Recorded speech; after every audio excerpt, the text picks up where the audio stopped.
Jasper's cooking. He's back. You know, we haven't seen Jasper for a while. We're glad you're back on the show. Well, I'm going to teach you something today. I was in Italy. I've been in Emilia-Romagna, Bologna, Modena, Parma, Reggio Emilia. I mean, I'm Sicilian, but I'll be honest with you, to go to those places up north, to receive the real recipe, the certified recipe from the House of Commons. Wow. How about that? Yeah. This is the Bolognese sauce recipe. Okay. And if you're going to put it on your menu in Italy, it has to be the exact recipe. That's something else. And this is it. This is a recipe, and we'll have that at the restaurant. I'll give people a little copy of it, you know, when I make it. So, but let's make the recipe because I did so many great things when I was over there, but I fell in love with this sauce all over again. Yeah. I mean, let's talk about retro recipes, you know, recipes that date back 400 years. Yeah. But now I found... Yeah, exactly. So let's just start making it again. Okay. Put a little bit of olive oil in the pan for me, if you will. All right, just tell me when. Perfect. And believe it or not, where I was at up north, a lot of butter, okay? Which is what they're known for, right? Yeah, butter and cheese and cream. I mean, there's nothing the matter with that. And then add our mirepoix of onions, celery, and carrots. Okay. And they're chopped really fine. So just go ahead and add that. All right. And we'll just give that a quick stir. Now, to talk a little bit about this sauce, it dates back over 600 years. Wow. It is the true, authentic recipe. Can you freeze it for that long? Yeah, I wonder, you know. But I'll be honest with you, when you make this sauce, I like to make big batches of it. And again, put it away, then you're ready to eat it again. So I don't want people to think this is something that's going to take hours and hours. It will. To finish, it'll take about and it's the only sauce I do that with. I let it sit for about 4 hours or so. Okay. But that's all. I cook this down. Now, you're not going to believe this. When you guys came in the studio this morning, you didn't say, I smell something great cooking. I smell something. No garlic in here. Can you believe? I was in Italy for 9 days. I never tasted a bit of garlic. In Italian food? In Emilia-Romagna, I never had garlic. Is that because the northern part of the country, they don't use throughout Italy, they don't abuse garlic. Now, I will say in America, we abuse garlic a lot, but very, very little, if anything. This recipe has no garlic in it, no basil, no fresh herbs, and no spices. Nothing, you know, just this is it right here. Simple. So we're just sauteing it off. Here, now, we have already this mixture made up.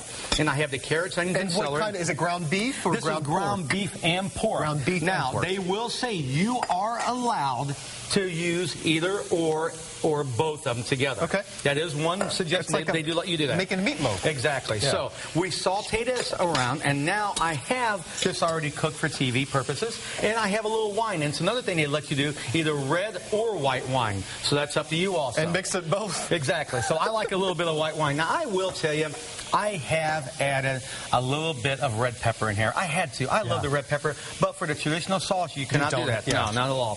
So we just continue to cook this down a little bit and make sure it's thoroughly cooked, and then you add your tomatoes. Now, you can add a pureed tomatoes, which add it to this one right here. Okay, good. Add it to that one right there. All right.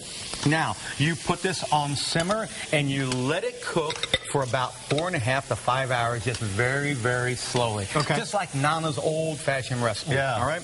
And then when that is finished, now that has a bay leaf in it, basil leaf, because that's the way the tomatoes, they come like that already. Okay. But no herbs, okay? Now we go over here, and we have the finished sauce. So it's been simmering, the ground pork and beef, and those tomatoes, and it's just really cooked down to a real traditional ragu. How do you finish it? With a little bit of milk or cream. Interesting. And just at the end, just a touch, not a lot, just like that. Yeah. And I will tell you that over in Italy, I found this out more than anything this trip, that they do a lot of cheese at the end and a little bit of salt. But look at that ragu. Yeah, that looks really, really good. And if you want to, you can use a sausage. You know, use it. I had it one day with Italian sausage ground up in it. Oh, so that was fantastic also. And this is cheese that was snuck in through immigration from Italy. How about that? Well, this is okay. You can bring the cheese back. You still snuck it in through immigration. You can't bring the culatello or the prosciutto or the other stuff back. So we didn't bring that back this year. Not when they're high on a high alert. Yeah. But it was great. You grate that on here. You finish this sauce. You put it right on top of your pasta, and you have one of the greatest original dishes. So good. A little bit of that cheese right on top.